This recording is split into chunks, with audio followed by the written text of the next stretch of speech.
গ্রামের এক কোণে ছিল এক বিস্তৃত পুকুর। কেউ আর সেখানে নামত না। চারপাশে ঘন ঝোপ, অদ্ভুত নীরবতা, আর রাতে কেবল শোনা যেত অচেনা মেইলি হাসি। লোকেরা বলতো সেই পুকুরে আছে এক পেতনি। বলা হয় বহু বছর আগে এক বউ পুকুরে ডুবে মারা যায়। তারপর থেকে পূর্ণিমার রাতে কে যদি একবারও পুকুর পাড়ে দাঁড়ায়, পেতনি তার লম্বা চুলে জড়িয়ে টেনে নেয় জলে। একদিন গ্রামের দুজন কিশোর কৌতূহল চাপতে না পেরে গেল পুকুর ঘাটে। চারপাশে নীরবতা, শুধু ব্যাঙের ডাক। হঠাৎ তারা শুনল পানির ভেতর থেকে আসছে কানে কানে বলা হাসি, এসো, এসো আমার কাছে।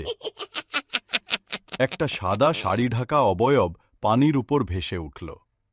চুল ভিজে ঝরে পড়ছে, চোখ দুটো অস্বাভাবিক লাল। পেয়ে দৌড় দিল, কিন্তু একটার পা ফসকে গেল কাদায়।